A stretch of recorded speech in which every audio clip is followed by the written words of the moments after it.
Welcome! Today, we are diving headfirst into one of the most stunning collapses of power you'll find anywhere. It's an incredible story about wisdom, betrayal, and ultimately how the choices of just one leader can bring an entire golden age to its knees. So, this is the big question we're tackling. Think about it. King Solomon's kingdom was the stuff of legend. Unbelievable peace, prosperity, a true golden age for Israel. How on earth did it all fall apart so fast? Well, the answer is a fascinating, complex tale of faith, politics, and some really catastrophic personal failures. Okay, so our story kicks off in chapter 11, right at the absolute peak of Solomon's reign. The temple is magnificent, the nation feels invincible, and its wealth is known all over the world. But, beneath all that glittering success, Solomon himself has planted the seeds of the kingdom's total destruction. And the root of the problem? It's this number right here, 1,000. Now, this isn't just about a king's indulgence. This represents 1,000 political deals with foreign nations. But here's the thing, it was a direct violation of God's command not to marry women from these specific nations, because, as he was warned, they will surely turn your heart away to follow their gods. And, well, that's exactly what happened. To keep his many foreign wives happy, the wisest man in the world started to compromise his faith. And he didn't just, look the other way. The text tells us he actually built temples for their gods, gods like Chemosh and Molech, right on the hills overlooking his own capital city, Jerusalem. His heart was completely divided, and the foundation of his kingdom started to crumble. Now, God's response wasn't some single dramatic lightning bolt. No, it unfolded in 3 clear stages, as you can see. First, old enemies that had been quiet for years suddenly start causing trouble again. Then, the prophet Ahijah shows up and delivers the knockout blow. The kingdom itself will be torn in 2, with 10 of the 12 tribes handed over to one of Solomon's own officials, a man named Jeroboam. So what's the big takeaway from Solomon's fall? It's a huge warning about leadership and integrity. What started as seemingly smart political marriages ended up becoming a spiritual cancer that rotted the entire kingdom from the inside out. So then we get to chapter 12. And this is where the consequences of Solomon's choices really start to hit home. He dies, and his son Rehoboam takes the throne. That prophecy about a divided kingdom, it all comes to a head with shocking speed, thanks to the sheer arrogance of the new king. The northern tribes come to Rehoboam with a pretty fair request. They say, look, your father's building projects were paid for with our heavy taxes and forced labor. Just lighten our load a bit, and we will serve you. The old, wise advisors who served his father gave him perfect advice. Be a servant to the people, and you'll earn their loyalty forever. But his young, arrogant friends told him to come down hard and show them who's boss. He tragically listened to his friends.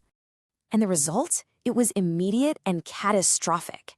When Rehoboam gives them his harsh answer, saying, "My father disciplined you with whips, but I will discipline you with scorpions," the 10 northern tribes just walk.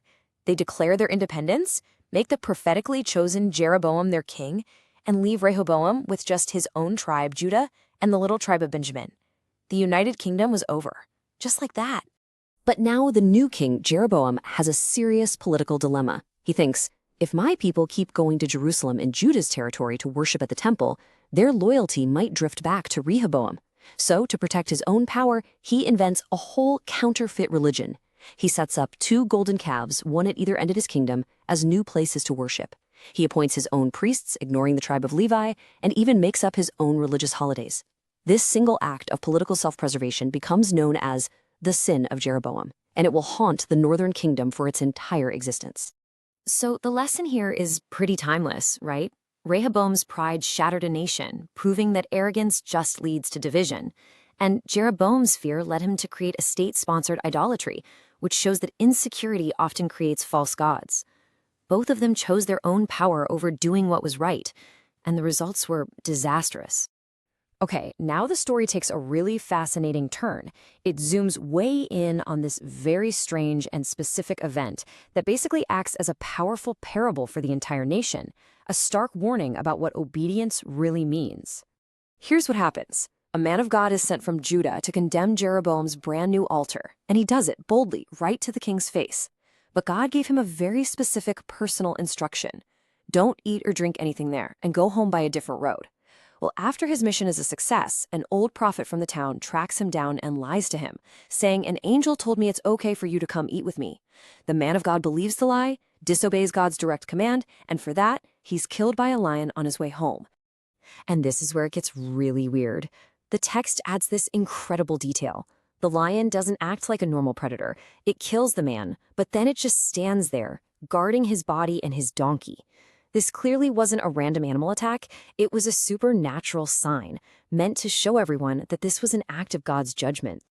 So why is this bizarre story even in here? It serves as a really chilling warning. Think about it. The prophet was perfectly obedient in his big, public, dangerous task of confronting a king, but he failed in his private, personal obedience. The lesson is that partial obedience is still disobedience. God's word requires total integrity. All right, now the story zooms back out again. After showing us the patterns of sin being set in both the north and the south, this chapter is all about the inevitable consequences finally catching up to both of these disobedient kings. So Jeroboam's sin with the golden calves does not go unnoticed. When his own son gets sick, he sends his wife in disguise to the prophet Ahijah. Yep, the same prophet who first told him he'd be king. But this time, Ahijah delivers an absolutely brutal prophecy. Because of the idolatry, Jeroboam's entire family line will be completely and utterly wiped out. Meanwhile, down in Judah, things are not going much better. Rehoboam's kingdom also slides into widespread idolatry. Their judgment doesn't come from a prophecy, but from the Egyptian army. The pharaoh, a guy named Shishak, invades, marches right up to Jerusalem, and loots the temple and the palace, including those famous solid gold shields that Solomon had made. The glory of the Golden Age is literally carried off to Egypt.